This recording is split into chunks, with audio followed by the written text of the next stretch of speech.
বহু বছর আগে বিনোদ কুমার বসু নামে শহরে এক বড় ব্যবসায়ী বাস করত। বিনোদ খুবই ভালো, উদার ও মায়াশীল লোক ছিল। শহরে বিনোদের খুব নাম খ্যাতি ছিল। এক ডাকে বিনোদকে সবাই চিনত। বিনোদের পলাশগঞ্জে এক সুন্দর বাগান বাড়ি ছিল। বিনোদের ঠাকুরদা পলাশগঞ্জের জমিদার ছিলেন। পলাশগঞ্জে বিনোদের পুরো বংশের খুবই সুনাম।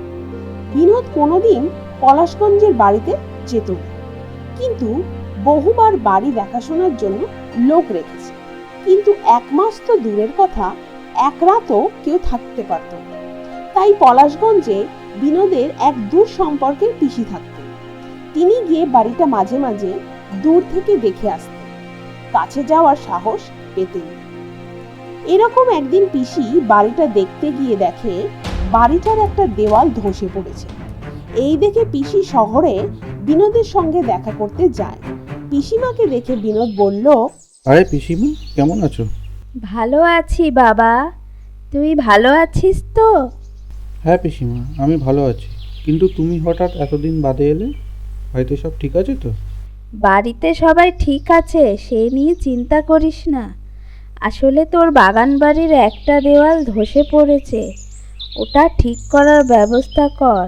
তা না হলে সাপ, ব্যাঙ, কুকুর, বিড়ালের উপদ্রব হবে। আর এমনিতে সামনে বর্ষাকাল আসছে। ঠিক আছে পিসিমা, কালই আমি লোক পাঠাবো বাড়ি ঠিক করার জন্য। শোন বাবা, আর কতদিন এভাবে এই বাড়িটা আমি দেখাশোনা করব? তোকে আমি কতবার বলেছি এই বাড়িটাতে ভূতের বাস আছে। গ্রামের সবাই সবসময় আতঙ্কে থাকে। তুই বাবা বাড়িটা বেচে দে। ওহ পিসিমা, কতবার বলবো ওই বাড়িটা আমি বেচতে পারবো না। ঠিক আছে, আমি দেখছি কি করা যায়। তুমি এবার বাড়ি যাও, আমি তোমার যাওয়ার ব্যবস্থা করছি। এই বলে পিসিমা বাড়ি ফিরে গেল। আর বিনোদ পরের দিন বাড়ি সারাই করার জন্য মিস্ত্রি পাঠালো পলাশগঞ্জ। মিস্ত্রি বাগান বাড়ির ভেতরে ঢুকে দেখলো বাড়ির কোনো দেওয়ালেরই কিচ্ছু হয়নি। বাড়ি একদম মজবুত। বাড়ি ধসে যাওয়ার কোনো সম্ভাবনাই নেই।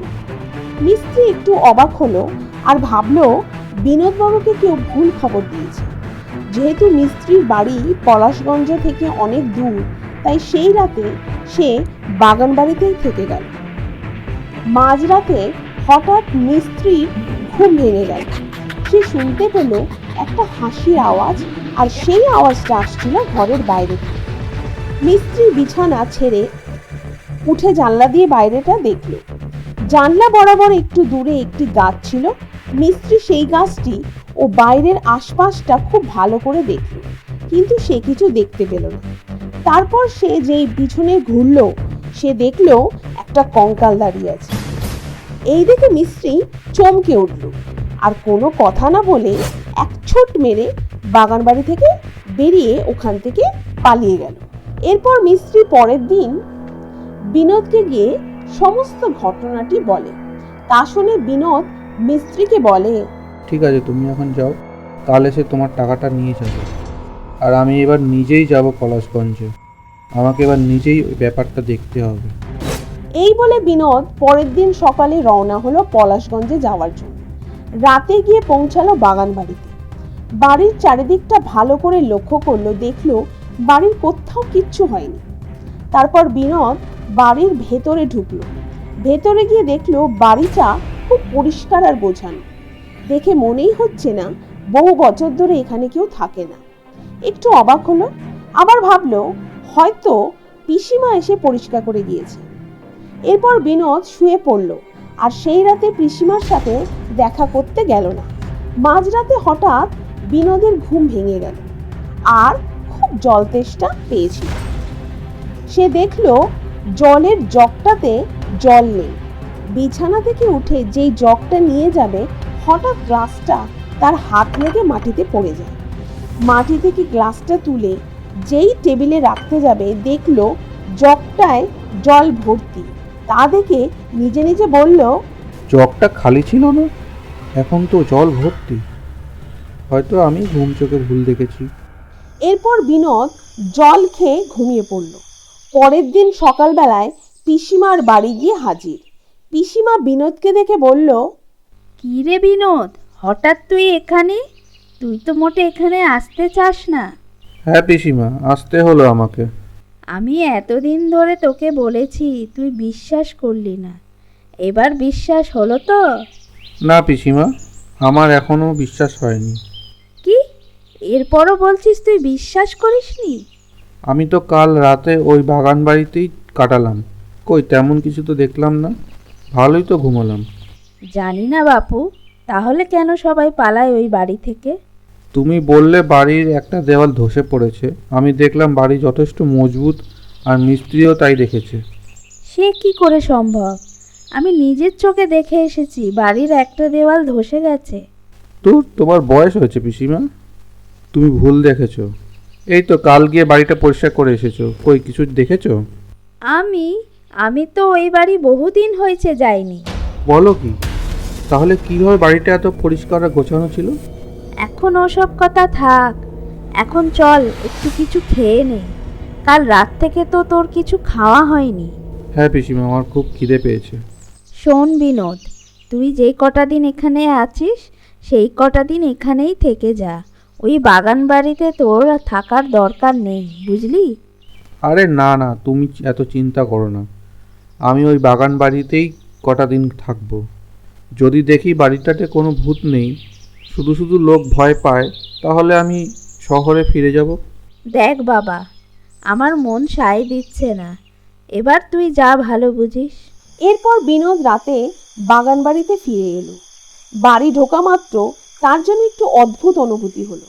কাল কিছুই মনে হয়নি, আজ যেন একটু গাটা ছমছম করছে। এরপর বিনোদ তার শোয়ার ঘরে গেল। তার মনে হচ্ছিল ঘরে যেন কেউ আছে। তারপর সে ভাবলো যে তার মনের ভুল। এরপর বিনোদ শুয়ে পড়ল। এমন সময় মাঝরাতে ঘরের বাইরে থেকে একটা হাসির আওয়াজ শুনতে পেল। হঠাৎ তার ঘুম ভেঙে যায়। এরপর বিনোদ জল খাবার জন্য উঠল। আবার ওই হাসির আওয়াজটা শুনতে পেল। এবার একটু চমকে উঠল ও ভয়ও পেল। তারপর বিনোদ জানলা দিয়ে ঘরের বাইরের চারিদিকটা দেখল। জানলা বরাবর সেই গাছটিও দেখলো, কিন্তু কিছু দেখতে পেল না। এরপর বিনোদ বিছানায় গিয়ে আবার শুয়ে পড়ল। অনেক কষ্টে তার একটু ঘুম আসলো। হঠাৎ তার মনে হলো কেউ যেন তাকে হাওয়া করছে। তারপর বিনোদ চোখ খুলে দেখে তার মাথার সামনে একটা কঙ্কাল আর বিনোদকে হাওয়া করছে। এই দেখে বিনোদ ভয় পেয়ে এক লাফ দিয়ে বিছানা থেকে নেমে পড়ে। একটু কাঁপা কাঁপা গলায় বলল, কে কে ওখানে? তুই কে? এখানে কি করছিস? তুই এই বাড়ি ছেড়ে চলে যা। তুই আমাকে চিনতে পারছিস না? আমাকে ঠকিয়ে ভালোই তো বিয়ে করে সুখে সংসার করছিস।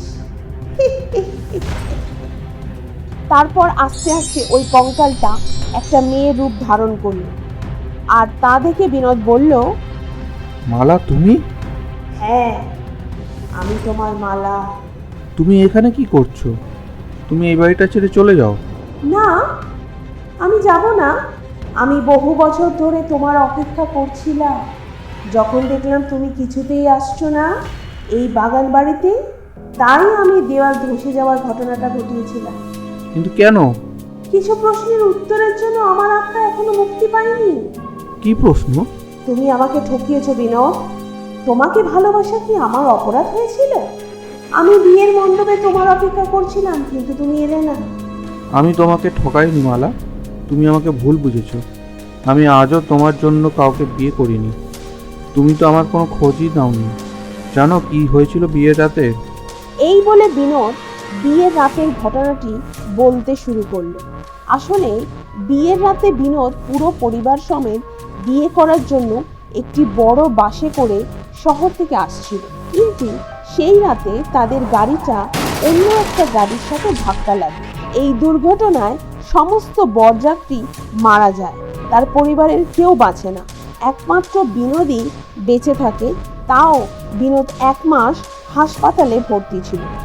হাসপাতাল থেকে যখন ছাড়া পেল, তখন জানতে পারলো যে মালা আত্মহত্যা করেছে। এরপর বিনোদ ভেঙে পড়ে আর পলাশগঞ্জের সমস্ত জায়গা জমি বেচে দিয়ে একেবারের জন্য শহরে বসবাস শুরু করে, একমাত্র বাগান বাড়ি ছাড়া। কারণ বিনোদ ঠিক করেছিল বিয়ের পর মালাকে নিয়ে বাগান বাড়িতে থাকবে, তাই মালা স্মৃতির জন্য ওই বাগান বাড়িটা বেচতে পারে না। আমাকে তুমি ক্ষমা করে দাও বিনোদ, আমি তোমাকে ভুল বুঝেছিলাম। আমিও বা কি করতাম বলো? একদিকে তুমি আমাকে বিয়ে করতে আসলে না, এক তো আমার বাবা মার অপমান, তার উপর তোমার সন্তান আমার পেটে, আর কতদিন লোকাতাম। তোমার কোনো খোঁজ না পেয়ে শেষে অপমানের হাত থেকে বাঁচার জন্য এই বাগান বাড়িতে আমি আত্মহত্যা করেছি। দেখো মালা, আমাদের মধ্যে একটা ভুল বোঝাবুঝি হয়েছিল, যা হয়েছে তা তো আর আমি বদলাতে পারবো না। আমি চাই তোমার আত্মা যেন মুক্তি পায়, তাই তুমি এখান থেকে চলে যাও। ঠিক আছে, কিন্তু তুমি আমাকে একটা কথা দাও। কি বলো? তুমি এই বাগান বাড়িটি ভেঙে একটা স্কুল তৈরি করো, যাতে গ্রামের বাচ্চারা পড়াশোনা করে গ্রামের উন্নতি করতে পারে। ঠিক আছে মালা, তুমি যা চাইবে তাই হবে। ঠিক আছে বিনোদ, আমি চললাম, তুমি ভালো থেকো। এই বলে মালা অদৃশ্য হয়ে গেল, আর বিনোদ পরের দিন মালার আত্মার শান্তি কামনার জন্য একটা পুজো করল এবং বাগান বাড়িটি ভেঙে স্কুল নির্মাণ করল। মালার ভূতও গ্রামের মানুষজন আর দেখতে পেল না। আস্তে আস্তে গ্রামের মানুষের মন থেকে আতঙ্ক দূর হয়ে গেল, আর গ্রামের বাচ্চারাও দলে দলে স্কুল থেকে পড়াশোনা করতে লাগলো, আর গ্রামের উন্নতি হলো।